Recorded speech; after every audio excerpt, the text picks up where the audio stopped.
Hi there, Cosmic Family. My name is Jess Leal in this incarnation. So today I'm going to tell you an anecdote of a trip that I took in 2015. I went to Peru. I like to travel very much, but I only traveled through South America. I've never been overseas or in other parts of the world. So this anecdote that I'm going to tell you, it's important, has two purposes.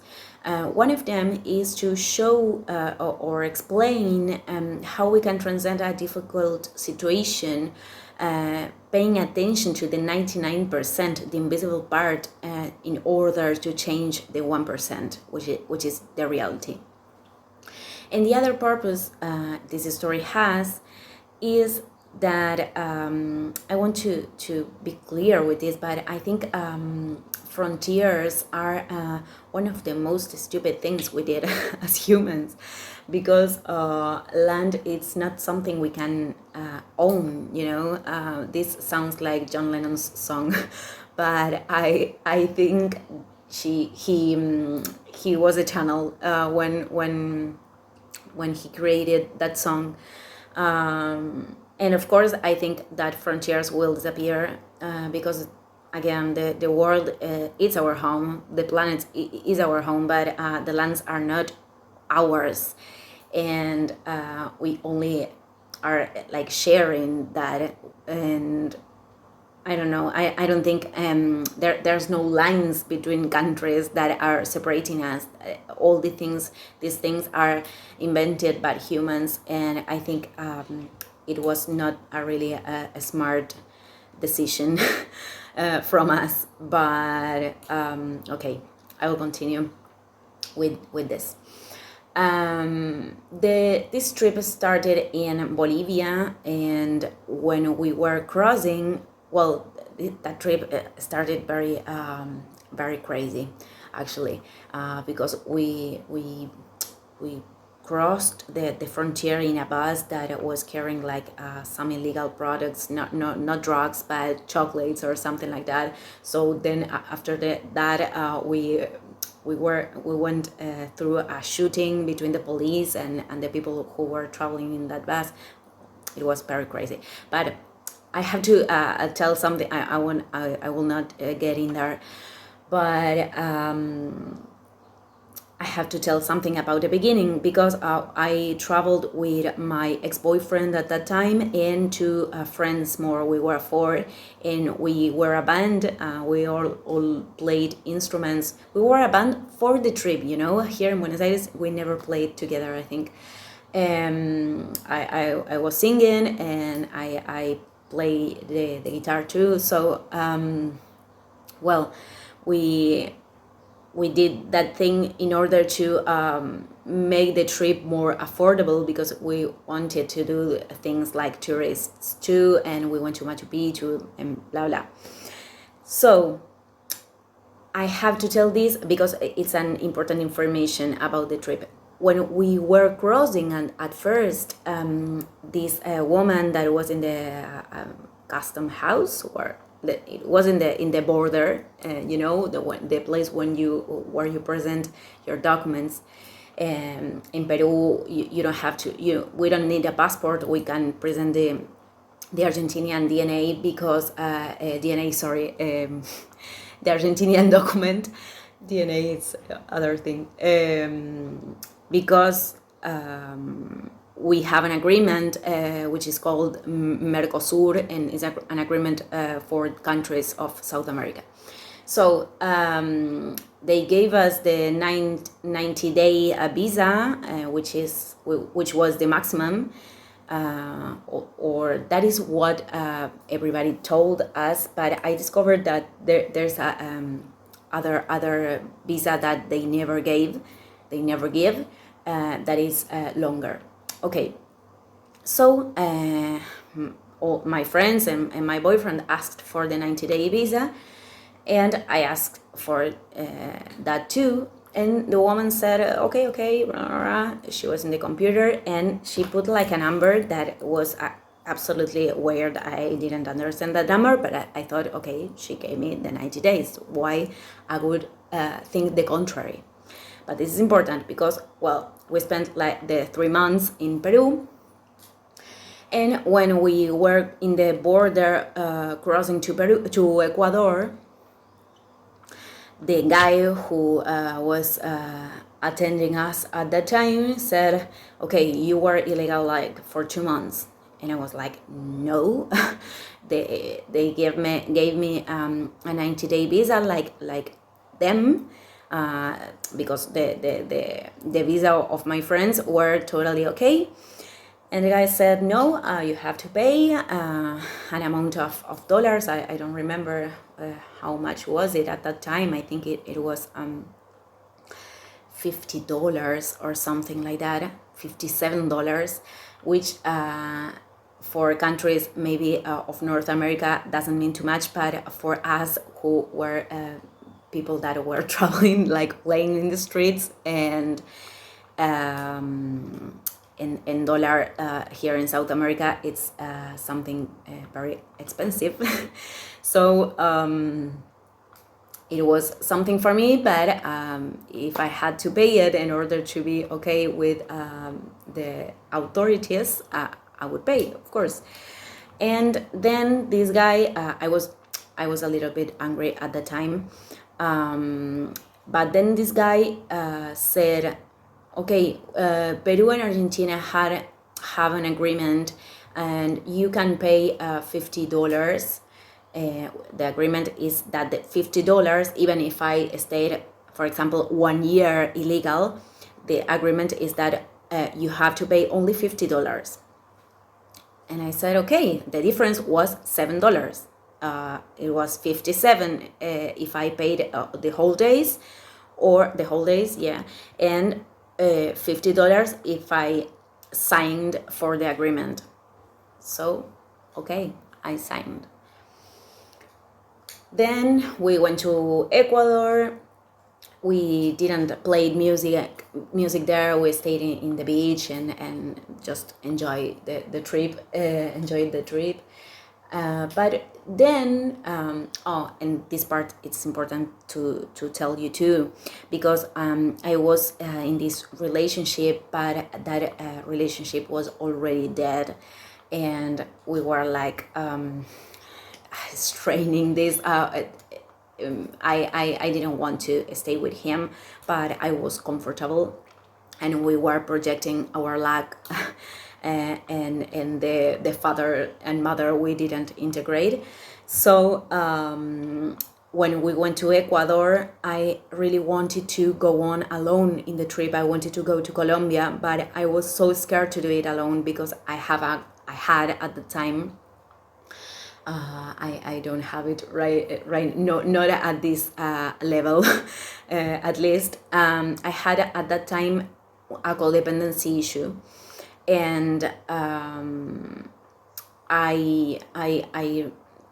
it was very difficult for me to think in going in a trip alone to a country I didn't know, but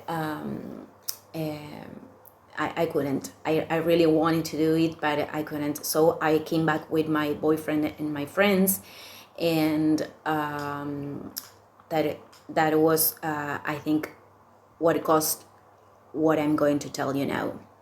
When I returned from Ecuador, and we were in the frontier with Peru, where we were going to Lima, and then we were going to take a bus to Argentina. Sorry, I'm I'm a little bit stuck today. So when we were in the border, the woman told me, okay, you can't enter here. You have the entrance like denied. And I said, what? Why I can't enter to this country? Because you signed an agreement. You agreed to pay $50, but you didn't. They didn't tell me, and I didn't read the small letter. Just read the small letter, or don't sign anything. and you can't enter to the country for 1 year. And I was like, what? I didn't know about that. And if I would know that, I wouldn't pay. If I had known that, I wouldn't pay the $50. I would pay the 57. It were $7 of difference and the woman said like, okay, but Argentinians cry for $1, and she treated me in a bad way, you know. She was very racist, and this happened a lot in that trip, actually, because I think we are responsible for the things the image we live in countries, and I think the brothers and sisters of Peru could feel sometimes that they were treated in a bad way when they got here. Sometimes it's not always like that, but of course there is racism in every country, I think, because the rejection of other human beings because of their social status or the country or whatever, it's something that people do because they are rejecting something of them, and they are projecting that onto other people. But I don't believe in that. I always felt very curious about cultures when I am traveling, and I always avoid everything with respect, you know. I'm not like traveling to imposing my ways of my country, and I'm even more curious into knowing the food they eat, the customs, the cultural things they do. So I wasn't angry because she was treating me bad because I was from Argentina.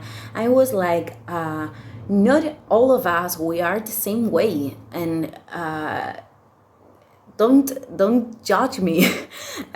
So I was angry because of that, but all of this was a test. So I will continue because it get worse. It get worse.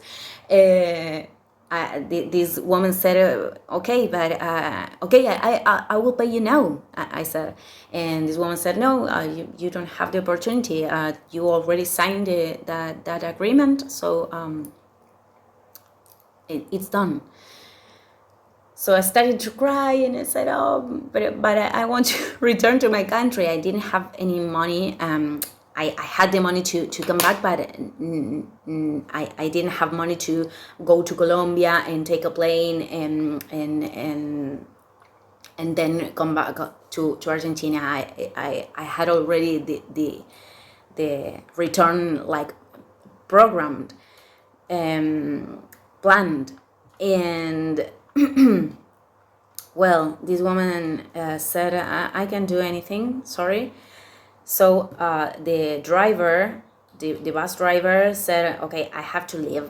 He waited for an hour, and was very kind of him. So I was like, I can't stay here in the frontier forever, so I am going to get in the bus again, and maybe things will solve magically. which didn't happen. And the woman said, okay, but when if police get you along the trip, you know, until we got to Lima, they can take you, you can go to prison. I was like, what? And then I said, okay, but I have to take the risk. So I took the risk, and of course the police got me. But I cried again a lot. So they said, okay, just go back to Lima and try to talk with the consul. And I was, okay, thank you very much. What I didn't know is that I wasn't doing anything illegal. at that time. I was thinking that because that was the first woman, and the other people told me, but I wasn't. I will explain after. So we got to Lima. I went to a hostel that we spent a few days before we went to Ecuador. So in that hostel, I called on the phone to the consulate, to the Argentinian consulate, and the secretary passed me with the consul itself, herself. So the consul tried to be calm, but she said, "Okay, your situation actually it's very dangerous." And I was like, "Why?" I didn't do anything. I didn't steal. I didn't I didn't kill. I didn't do anything. Why? And she said, "Well, because you have the denial. You can't enter this country, and you are here. So you could spend 10 years in prison." So this was one of the harder notices that someone gave me once. So I was okay. What can I do? Please tell me, Mrs. And she said, okay, you can do a paper that it's an expulsion that I did myself. I'm asking to be expulsed from the country. It's like a deportation, but I do voluntary the paper. So okay, I will do it. But I wasn't feeling okay with that because a deportation means that I can't go back to that country, and I didn't do anything. I felt that I didn't deserve that treatment, and all the things happened because of the first woman, which I didn't tell you, but in the frontiers, in the frontier of Ecuador, in the frontier of that I spent before, that I passed with the bus, both of them told me that happened a lot, and that woman that gave me the visa didn't like other women, so she sometimes did that. Okay, I think it was very weird, but it happens a lot in frontiers from those countries, and even they do that kind of things because they want to ask for money then. So all the system is corrupted, like I said, and this wasn't outside of that. Wasn't out of that. So I went to the consulate, and they sent me to another place to start this bureaucracy, and then I will resume this part because it was very hard. I was like in the police for people of other countries. I don't know the name, and this other place that had to do with tramits and bureaucracy for people who are from another countries. And these two places couldn't start the paper, the stupid paper, because the system of this place and the system of this place have had different information. This place said like I was with the enter of the country denegated, and I said denial before, but it was denegate. And this place said that I was totally okay. My situation was okay. So the one depended on the other, so they couldn't start the tramit, the bureaucracy. and I was like shouting and yelling and crying in both places, in both institutions, just to start the tramit. So it was very hard for me, but I went back to the hostel, and I said, okay, why this is happening to me? This have to be there must be a purpose here, and I have to get the lesson, because I won't get out of this if I don't take the lesson.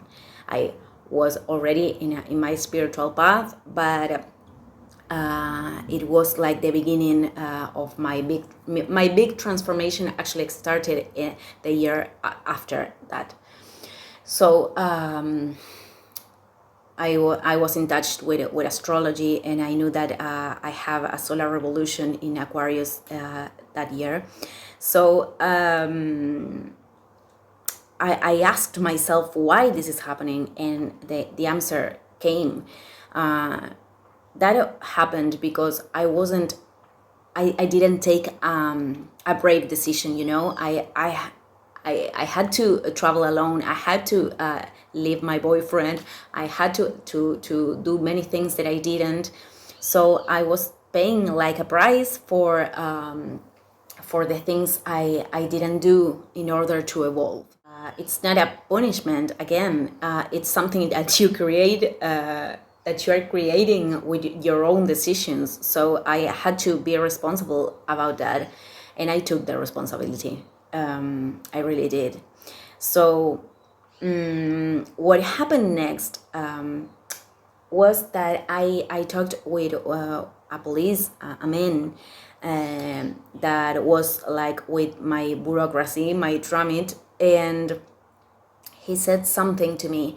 He said, okay, you can do this, you can wait for this paper all these days and blah blah blah, but you have this other option. He was like the devil, you know. You have this other option, and you can go on, you can get out of this country the way you entered, and that is the easy way. He was trying to convince me. And normally, I mean, I now I don't believe in the system at all, and maybe I would follow his indication, but only because I don't believe in those papers anymore, and I don't believe in asking for permission to stay in a land. I really don't believe that. But at that moment, I was very scared about being in prison, and I mean, I didn't have a tool that I discovered before, which was a legal tool, you know, and I thought, I remember I thought, why he is saying me? He is the police. He should say to me like, do all the things in the legal way, you know. Why is he proposing this to me? So I knew that it was a test, and it was. So I took the long way, you know, and I always try to took the responsible way, which doesn't mean that you have to do what society tells you that is responsible. Responsibility comes from the maturity, the spiritual maturity. It's not the same. But in that case, that time, it meant to wait for the stupid paper and did all the process. But sometimes, and now, I mean nowadays, I think disobey orders from the system. It's about maturity. It's backwards, you know. But then my test that day was to do the long way. So I didn't hear him, and I started the tramit. He wanted to do that because he didn't want it to stay with that thing. He didn't like the bureaucracy too, and he wanted to told me to go away, and he didn't care about me, actually. So all the things that happened then were difficult too, because I had to start to play music alone, and my ex-boyfriend and I were like in the worst situation ever in our relationship. I mean, because the all the things were happening in a very stressful way, and one of my friends returned to Argentina, and the other one was very stressed too. Wasn't easy for anybody. It was happening to me, but the people that were traveling with me wasn't passing a good time too, either. Sorry. So we have to stay a long time in Lima, a time that we didn't know that we were going to spend. So when I was very stressed, so I started to read like the laws of the Mercosur, which was this agreement between countries of South America. I started to read it all because I was looking for something that gave me some power. I was feeling powerless at that time, and of course I was very scared because I didn't want to spend 10 years in a, it's like that chapter of Discovery Channel. I didn't want to stay that way, and I really thought that I didn't deserve that. So I found something, and that was that the law, and this is important because the laws that are from agreements from countries have more power than the laws of one country. So this said that if I wanted to come back to my country, I could pass through every country of the Mercosur in order to go back home. But no one, not even one person, knew about that. Not in the institutions. Not everyone, nobody knew that. And I was like, you're working in this place, and you don't know your laws and the things that are operating in your own system. It's crazy. Because nobody told me that. So when I went to with the paper and I went to with my cell phone, and I showed them. So they started the deportation, but it wasn't a deportation actually, because I could show them that I didn't want to spend time illegal in the country, that I wanted to come back to Argentina, and that was all. So I wasn't deported at the end. Other thing that it's important that I forget to tell you is that they had a very bad functioning of the bureaucracy, just like this country, Argentina, and the police who was with my thing didn't start. It passed like 15 days or 20 days, and he didn't do anything. And it was like, why, man? Why you didn't do anything? I have to go away. I want to come back. And he gave me excuses. He forgot. So I was like, I'm not a person that even at that time that I wasn't as conscious as I am now. I wasn't a person like I am going to insult you. When I said that I was crying and yelling, I was crying actually, but I wasn't insulting people. But that time I didn't insult him either. But I was like, start to write in your computer right now, and I will wait here until you get the all the thing, and you start this tramit. And he was like scared.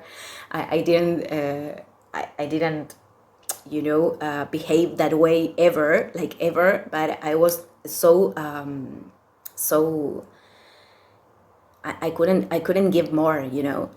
I was passing all of that alone because my ex-boyfriend wasn't like emotionally mature to give me support, and I was alone. I was feeling that way. But in that moment, I discovered something that was the main thing, apart from my relationship and all the decisions that I didn't took, and it was like my father.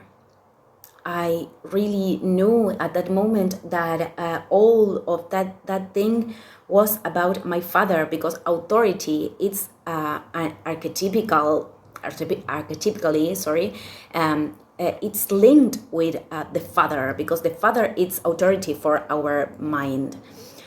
So I wrote a letter. I didn't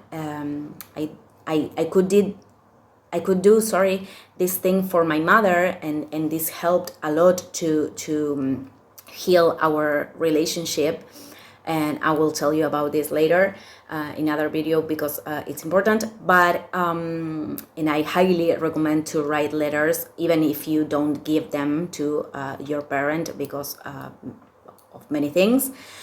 But I couldn't write that letter before. I was like stuck. In that moment I could. So I think that was the moment that I really like unblock all the thing. And well, like I said, finally it wasn't a deportation, and I'm okay. I'm legal in every country that I would go, and everything went okay finally. But it was very, very, very stressful, and I was really scared of being in prison. But I went through that, just seeing the invisible part, just paying attention to the 99% and the 1% change.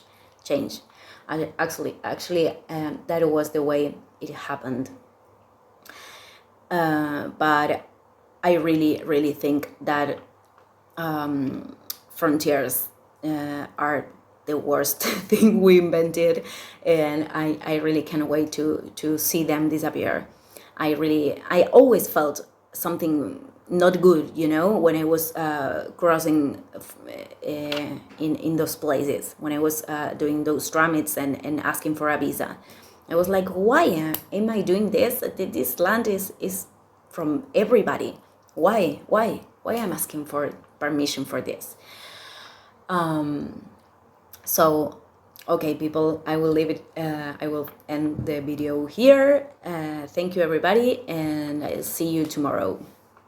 Ciao, ciao.